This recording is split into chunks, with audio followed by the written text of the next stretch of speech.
नमस्कार, जोहार आप सभी साथियों का एक बार फिर से स्वागत है हमारे चैनल पीसीएस फाउंडेशन में। जैसा कि उत्पाद सिपाही का दौड़ खत्म हो गया है और उसके बाद दौड़ के बाद अब परीक्षा देना है। तो परीक्षा देने के लिए आपको पढ़ना होगा। तो चलिए आज इसी को देखते हुए आज हमारा समान अध्ययन का क्लास है, जो कि इससे 40 प्रश्न आएँगे आपके परीक्षा में। ठीक है? तो आप लोग अंत तक बने रहिएगा और अगर चैनल पर आप नए होंगे तो सब्सक्राइब ज़रूर कर दीजिएगा, क्योंकि डेली क्लास चलने वाली है। और हो सके तो अपने दोस्तों के साथ में साझा करने का प्रयास कीजिएगा। तो चलिए आज का आपका पहला सवाल आपके सामने ये है। हाँ, पहला सवाल जो कि बहुत ही महत्वपूर्ण सवाल है कि यह किसने सर्वप्रथम प्रतिपादित किया कि सूर्य हमारे सौरमंडल का केंद्र है और पृथ्वी उसकी परिक्रमा करती है? बताइए, किसने बोला था कि ये सूर्य है और ये पृथ्वी जो आपकी इसकी परिक्रमा करती है? किसने बोला था? तो ये जो है ना, वो बोला था कोपरनिकस ने। कौन बोला था? कोपरनिकस साहब ने ये बोला था। ठीक है? चलिए देखते हैं क्या बोला था कि 1514 ईस्वी में एक हस्तलिखित पुस्तक लिटिल कॉमेंट्री में कोपरनिकस ने उस सिद्धांत का प्रतिपादन किया था जिसमें कहा गया था कि सूर्य जो है वो ब्रह्मांड के केंद्र में है। क्या कहा गया था? सूर्य जो है ब्रह्मांड के केंद्र में है, मतलब पृथ्वी उसकी जो है वो परिक्रमा करती है। उल्लेखनीय है कि छठी शताब्दी के प्रसिद्ध खगोलविद वारामिहिर ने इसे लगभग 1000 वर्ष पूर्व ही बता दिया था। इन लोग सोच रहा है कि 1514 से बता सोच रहा है कि हम पहले उड़ रहे थे, लेकिन नहीं। ये भारतीय खगोलविद जो वारामिहिर थे वो 1000 वर्ष पहले ही बता दिए थे कि चंद्रमा पृथ्वी का चक्कर लगाता है और पृथ्वी सूर्य की परिक्रमा करती है। सोचिए, 1000 साल पहले बोल दिया था। ठीक है, चलिए। संसार का सर्वाधिक सक्रिय ज्वालामुखी है। संसार का सर्वाधिक सक्रिय ज्वालामुखी है वो है किलायु। कौन सा है? किलायु जो है वो संसार का सर्वा सक्रिय ज्वालामुखी संसार का पूछ रहा है। ठीक है, देखिए क्या है ये कि वर्तमान में संसार का सर्वाधिक सक्रिय ज्वालामुखी किलायु है, जो संयुक्त राज्य अमेरिका के हवाई द्वीप में स्थित है। कहाँ पे स्थित है ये ज्वालामुखी किलायु? ये यूएसए में के हवाई द्वीप में स्थित है, याद रखिएगा। पृथ्वी की सतह का वह भाग जिस पर भूकंपीय तरंगों का सर्वप्रथम रिकॉर्ड किया जाता है। पृथ्वी सतह का वह भाग जिस पर भूकंपीय तरंगों को सर्वप्रथम रिकॉर्ड किया जाता है, कहाँ पे? बताइए। तो ये जो है ना, ये पता है कहाँ पर किया जाता है सबसे पहले? सबसे पहले किया जाता है जहाँ अधिक केंद्र होता है। कहाँ पे होता है? जैसे कि यहाँ भूकंप उठा, यहाँ पर पहुंचा, तो यहीं पर ना रिकॉर्ड होगा सबसे पहले। तो उसको क्या बोलते हैं? अधिक केंद्र के ऊपर इसको रिकॉर्ड किया जाता है, याद रखिएगा। इसके बारे में जानते हैं कि सब भूकंप का सर्वप्रथम जहां उद्भव होता है उसे भूकंप मूल कहते हैं, तथा जहां भूकंपीय तरंगों का सर्वप्रथम रिकॉर्ड किया जाता है उसे क्या बोलते हैं? एपी सेंटर यानी अधिक केंद्र बोलते हैं। जैसे कि ये आपका पृथ्वी है, यहाँ से मान लीजिए उत्पन्न हुआ था, उसको क्या बोले? फोकस। और यहाँ पर एपी सेंटर, यहाँ पर तो रिकॉर्ड होगा ना। ठीक है, चलिए। महासागरीय नितल का सबसे विस्तृत भाग कौन सा है? बताइए, महासागरीय जो नितल है वो सबसे विस्तृत भाग कौन सा है? तो सबसे विस्तृत भाग जो है वो आपका है गहरे समुद्री सागरीय मैदान। कौन सा है? गहरे सागरीय मैदान। ये क्या होता है देखिए, महासागरीय नितल का सबसे विस्तृत भाग गहरे सागरीय मैदान यानी डीप सी प्लेन्स है। इन वित्तलीय मैदानों की गहराई लगभग 3000 से 6000 मीटर तक होती है। याद रखिए कितना होता है इसका गहराई महासागरीय नितल का? ये जो होता है ये होता है 3000 से 6000 मीटर तक। ठीक है, चलिए। हाँ, सवाल है फिजी द्वीप स्थित है कहाँ पे? स्थित है फिजी द्वीप। तो फिजी द्वीप जो है वो आपका कहाँ स्थित है?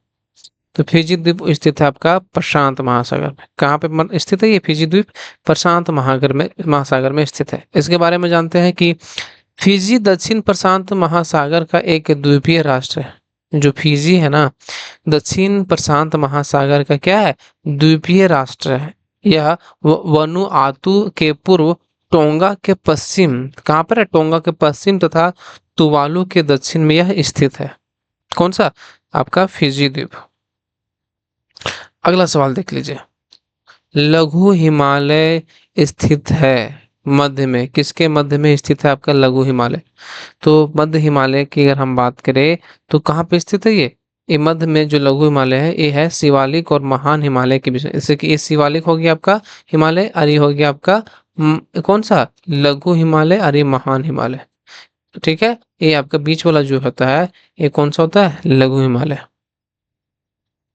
लघु हिमालय शिवालिक तथा महान हिमालय के मध्य में स्थित है। हिमालय का अनुदैर्ध्य विभाजन उत्तर से दक्षिण की ओर इस प्रकार है, जैसे कि पहला हो गया ट्रांस हिमालय, महान हिमालय, दूसरा लघु हिमालय, तीसरा शिवालिक हिमालय, चौथा।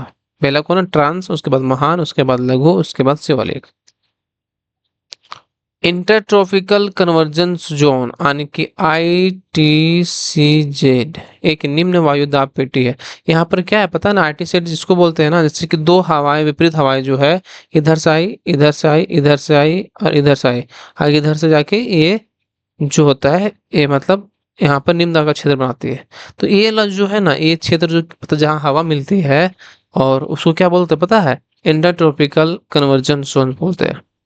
ये पता है ये कहाँ पे स्थित है, ये जो स्थित है आपका वो भूमध्य रेखा पर है। कहाँ पर है, ये भूमध्य रेखा, जैसे कि ये है ना पृथ्वी है, ये जो हवा इधर चली इधर से इधर, तो ये कहाँ पर बना, निम्न वायुदाब पेटी, तो भूमध्य रेखा पर।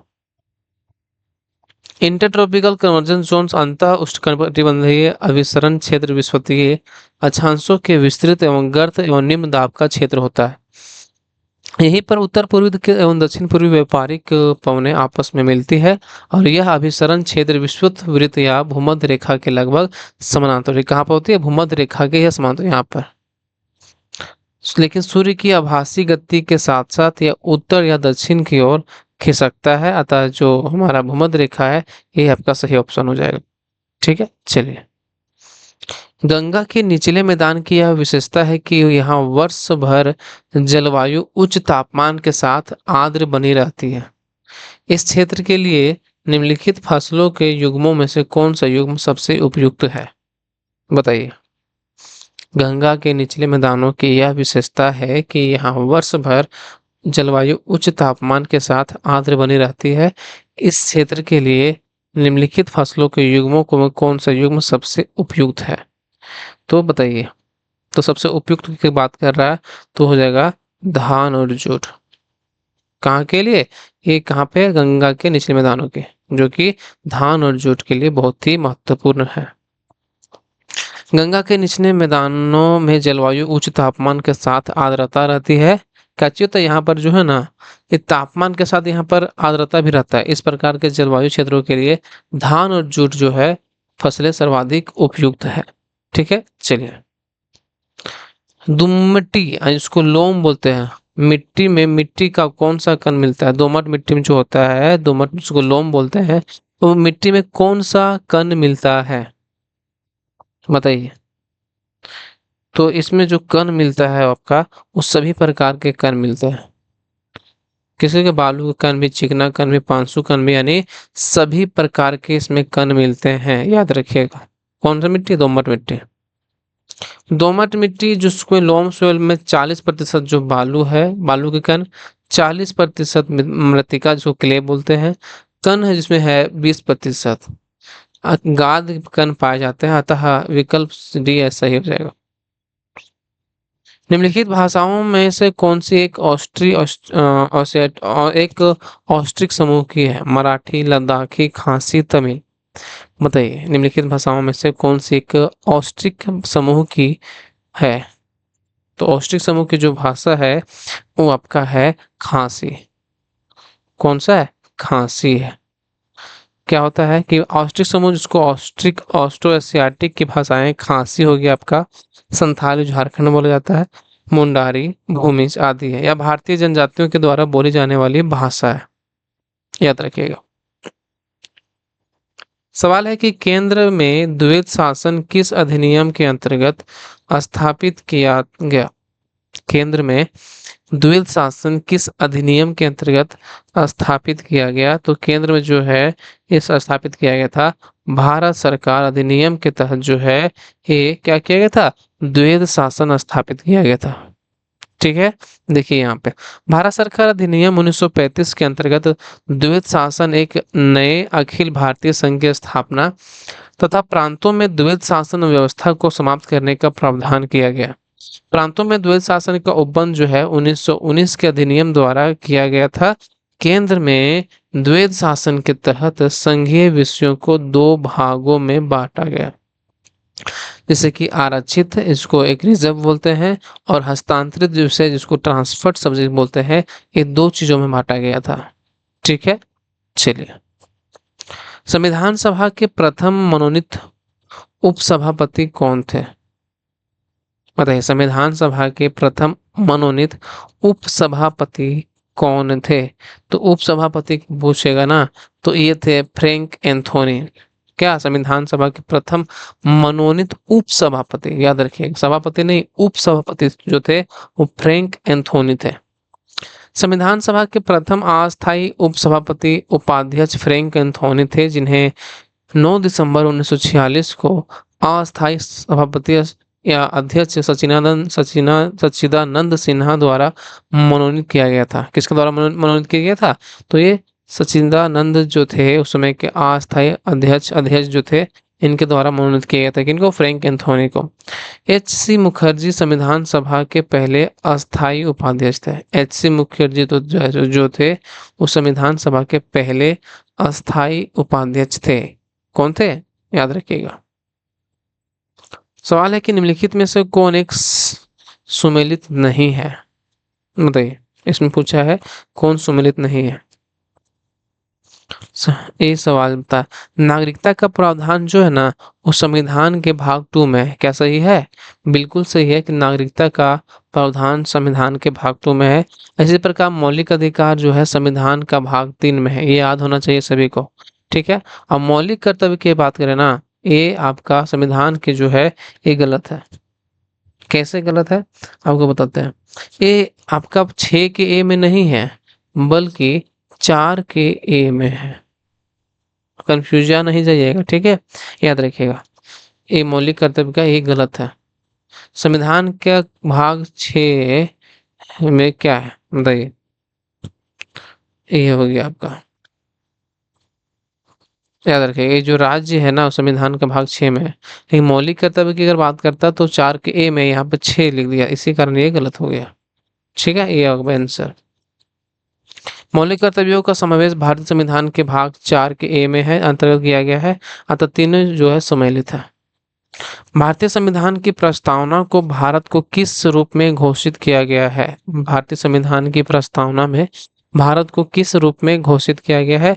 तो भारत की जो प्रस्तावना है ना, इसमें जो प्रयुक्त किया गया है कि एक सार्वभौम समाजवादी धर्मनिरपेक्ष प्रजातांत्रिक गणतंत्र।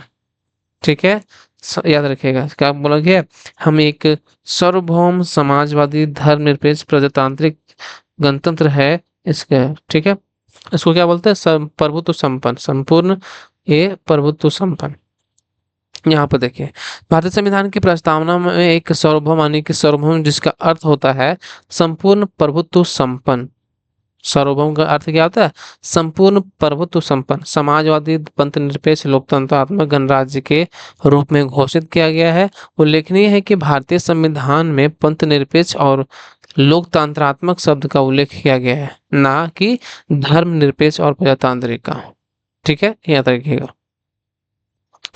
किस देश में दोहरी नागरिकता का सिद्धांत स्वीकार किया गया है? बताइए, कहाँ पे दोहरी नागरिकता चलता है? Bharat, Canada, Australia, USA.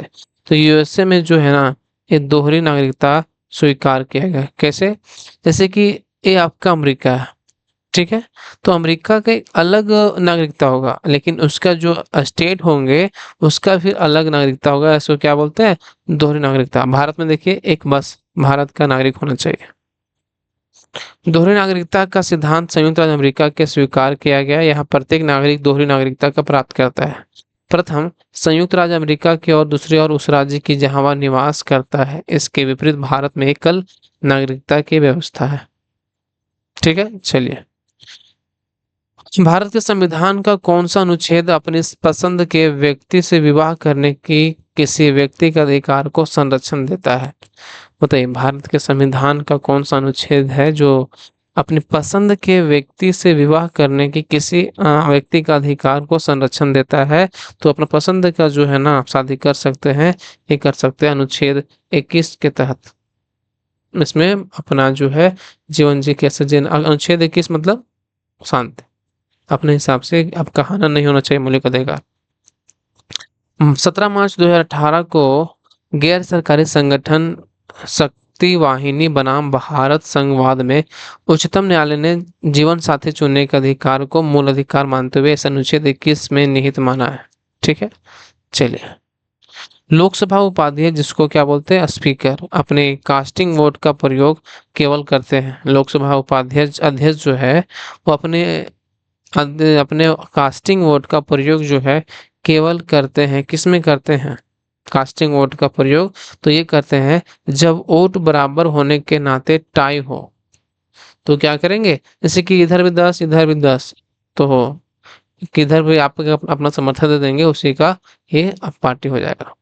ठीक है, जैसे कि देखिए अनुच्छेद 100 अनुच्छेद 100 के 1 के तहत लोकसभा उपाध्यक्ष स्पीकर अपने कास्टिंग वोट यानी निर्णायक मत का प्रयोग केवल तब करते हैं जब किसी विषय के संदर्भ में मतदान में सत्ता पक्ष और विपक्ष दोनों के वोट क्या होते हैं, बराबर होने के कारण टाई हो जाते हैं। परंतु अनुच्छेद 96 के 2 के तहत तो उसे पद से हटाने के प्रस्ताव पद प्रथमतः मत देने का हकदार है, किंतु मत बराबर रहने की दिशा में मत देने का हकदार नहीं है। ठीक है, चलिए। सवाल है कि नियंत्रक एवं महालेखा परीक्षक की टीका टिप्पणी पर उचित कार्यवाही करने का अंतिम जिम्मेदारी है। नियंत्रक एवं महालेखा परीक्षक की टीका टिप्पणी पर उचित कार्यवाही करने की अंतिम जिम्मेदारी है। तो किसको अंतिम जिम्मेदारी है ये बताइए? तो ये अंतिम जिम्मेदारी है आपकी संसद की। किसका जिम्मेदारी है? संसद की। यहाँ पर देखिए कि संविधान के अनुच्छेद 151 के तहत नियंत्रक एवं महालेखा परीक्षक की रिपोर्ट राष्ट्रपति के द्वारा संसद के दोनों सदनों के समक्ष प्रस्तुत करवाई जाती है। किसके द्वारा? अनुच्छेद 151 के द्वारा। एवं अतः नियंत्रक एवं महालेखा परीक्षक की टीका टिप्पणी पर उचित कार्यवाही करने की अंतिम जिम्मेदारी जो है उस संसद को है। किसको है? संसद को। भारतीय कला में बुद्ध के जीवन की किस घटना का चित्रण मृग सहित चक्र द्वारा किया? हिस्ट्री सवाल है कि भारतीय कला में बुद्ध के जीवन की किस घटना का चित्रण मृग सहित चक्र द्वारा हुआ है? तो ऑप्शन है आपका महाभिनिष्क्रमण, संबोधि, प्रथम उपदेश या निर्माण। किसके द्वारा यह चक्र हुआ है? तो ये हुआ आपका प्रथम उपदेश के द्वारा। किसके द्वारा? प्रथम उपदेश के द्वारा। ठीक है, इसके बारे में जानिए। भारतीय कला में बुद्ध के जीवन के प्रथम उपदेश का चित्रण मृग सहित चक्र द्वारा हुआ है। बुद्ध ने अपना प्रथम उपदेश सारनाथ में मृगदाव हरिण वन जिसको में दिया था। कहाँ पर दिया था? सबसे पहला उपदेश सारनाथ में, जिसमें कहाँ पर था? मृगदाव हरिण वन में यह दिया था। सवाल यहाँ से इस तरह है, सारनाथ पहला दिया था, लेकिन अगर अंदर घुस के पूछ दे तो कहाँ पर दिया था? तो मृगदेव जहाँ पर हरिण वन में दिया था, याद रखिएगा। लिंगराज मंदिर अवस्थित है कहाँ पे? तो लिंगराज मंदिर जो है ये भुवनेश्वर में अवस्थित है। कहाँ पर अवस्थित है? भुवनेश्वर में अवस्थित है आपका लिंगराज मंदिर। लिंगराज मंदिर ओडिशा के भुवनेश्वर में स्थित है। इस मंदिर की शैली जो है वो नागर शैली है। लिंगराज मंदिर को कौन सी शैली है? नागर शैली है। नागर शैली का सर्वोत्तम मंदिर है। लिंगराज मंदिर का सबसे आकर्षक भाग इसका शिखर है। इसकी ऊंचाई जो है 180 फीट है। कितनी ऊंचाई है? 180 फीट है। ठीक है, चलिए।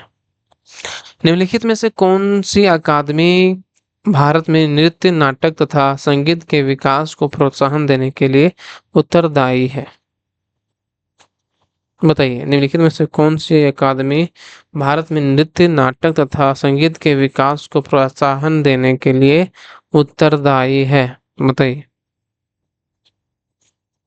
तो संगीत को जो प्रोत्साहन देने उत्तरदायी है ना, वो है संगीत अकादमी। कौन सा है? संगीत अकादमी, याद रखिएगा। संगीत नाटक अकादमी का उद्घाटन भारत के प्रथम उपराष्ट्रपति राजेंद्र प्रसाद द्वारा 28 जनवरी 1953 को हुआ था। कब हुआ था? 28 जनवरी 1953 को हुआ था। किसके द्वारा? राजेंद्र प्रसाद के द्वारा। इसका उद्देश्य था देश में नृत्य, नाटक एवं संगीत के विकास को प्रोत्साहन देना। ठीक है, चलिए। किशनगढ़ शैली किस कला के लिए प्रसिद्ध है? सवाल बहुत ही महत्वपूर्ण है। किशनगढ़ शैली किस कला के लिए प्रसिद्ध है? तो किशनगढ़ शैली जो है आपका वो है चित्रकला से संबंधित है। किस कला के प्रसिद्ध है? चित्रकला के लिए यह प्रसिद्ध है। कौन? किशनगढ़ शैली। राजस्थान के प्रसिद्ध शैली किशनगढ़ शैली चित्रकला से संबंधित है। यह शैली अपने श्रृंगारिक चित्रों के लिए संपूर्ण भारत पर जानी जाती है। क्या करती है? अपने श्रृंगारिक चित्रों के लिए पूरे संपूर्ण भारत में जानी जाती है। ठीक है, चलिए। विजयनगर के किस शासक ने चीन के सम्राट के पास अपना राजदूत भेजा? विजयनगर के किस शासक ने चीन के सम्राट के पास अपना राजदूत भेजा? तो जो चीन के पास अपना राजदूत भेजा था, वो भेजा था कौन पता है? बुक्का प्रथम। किसने भेजा था? बुक्का प्रथम जो है, ये अब भेजा था कहाँ पे? चीनी सम्राट के पास। ठीक है, देखिए कहा, विजयनगर साम्राज्य की स्थापना हरिहर एवं बुक्का ने 1336 ईस्वी में किए थे। याद रखिए, कौन किए थे? विजयनगर साम्राज्य की स्थापना हरिहर बुक्का। कब? 1336 ईस्वी में। उसने इस साहसिक कार्य में हरिहर एवं बुक्का ने अपने गुरु विद्यारण्य तथा वेदों के प्रसिद्ध भाष्यकार सायन से प्रेरणा ली थी। संगम वंशी शासक बुक्का प्रथम, जिसको 1356 से 77 में 1374 में चीन के सम्राट के पास अपना दूत मंडल भेजा था। किसने? बुक्का प्रथम ने। पुर्तगालियों ने भारत में निम्नलिखित में से किस स्थान पर प्रथम दुर्ग का निर्माण किया था? पुर्तगालियों ने भारत में निम्नलिखित में से किस स्थान पर प्रथम दुर्ग का निर्माण किया था? बताइए कहाँ पे किया था? तो ये किया था आपका कोचीन में। कहाँ पे किया था? कोचीन में यह किया था। ठीक है, देखिए, पुर्तगालियों ने भारत में प्रथम यूरोपीय दुर्ग भी का निर्माण अल्फांसो द अल्बुकर्क, यह समय वह गवर्नर नहीं था, द्वारा 1503 में कोचीन में कराया गया था। कब? बताइए, पुर्तगालियों ने। 1857 के विद्रोह का बिहार में 15 जुलाई 1857 से 20 जनवरी 1858 तक केंद्र था। बताइए, जब 1857 के विद्रोह था तो बिहार के में जो है 15 जुलाई 1857 से 20 जनवरी 1858 तक केंद्र था। बताइए, तो जगदीशपुर जो था ना, ये आपका केंद्र था, केंद्र बिंदु था किस चीज का? बिहार में। याद रखिए, कौन सा? जगदीशपुर। बिहार में 1857 के विद्रोह का केंद्र जगदीशपुर था, जहां जमींदार कुंवर सिंह ने नेतृत्व संभाला था। शाहाबाद जिले में अंग्रेजों की सत्ता का तख्ता पलटकर अपनी सरकार स्थापित की और अप्रैल 1858 में कुंवर सिंह की मृत्यु के बाद उनके भाई अमर सिंह ने दिसंबर 1858 तक संघर्ष जारी रखा। कुंवर सिंह के मरने के बाद भी कौन? उसके भाई अमर सिंह थे, जो दिसंबर 1858 तक अपना संघर्ष जारी रखा। अंततः बिहार के विद्रोह को पटना डिवीजन के कमिश्नर विलियम टेलर और बंगाल के गोलंदाज फौज के मेजर विसेंट के वायर ने द्वारा यह विद्रोह को दबा दिया गया था। ठीक है, भारतीय राष्ट्रीय कांग्रेस का 27वां अधिवेशन किस स्थान पर हुआ था? बताइए, 27वां अधिवेशन पूछा है। भारतीय राष्ट्रीय कांग्रेस का 27वां अधिवेशन किस स्थान पर हुआ था? तो ये हुआ था आपका बांकीपुर में। कहाँ पर हुआ था? बांकीपुर में जो है भारतीय राष्ट्रीय का 27वां अधिवेशन हुआ था। देखिए क्यों हुआ था कि भारतीय राष्ट्रीय कांग्रेस का 27वां अधिवेशन 1912 में बांकीपुर बिहार में संपन्न हुआ। इस अधिवेशन की जो अध्यक्षता है डॉक्टर R.N. मधुलोकर ने की थी, और इस अधिवेशन में जो है A.O. ह्यूम को कांग्रेस का पिता कहा था। इस अधिवेशन में क्या कहा जाता है? A.O. ह्यूम का पिता कहा जाता है। अगर हम सवाल छोड़ के जाएं कि A.O. ह्यूम का पूरा नाम बताइए आप लोग, तो क्या बताइएगा? कमेंट बॉक्स में कमेंट कीजिए। तो अगर किन्हीं को यह PDF चाहिए ना, तो PDF प्राप्त करने के लिए आप हमारे टेलीग्राम चैनल को ज्वाइन कर लीजिएगा। इसका नाम है आपका PCS फाउंडेशन। ठीक है, यहाँ पर मिल जाएगा आपका यह PDF।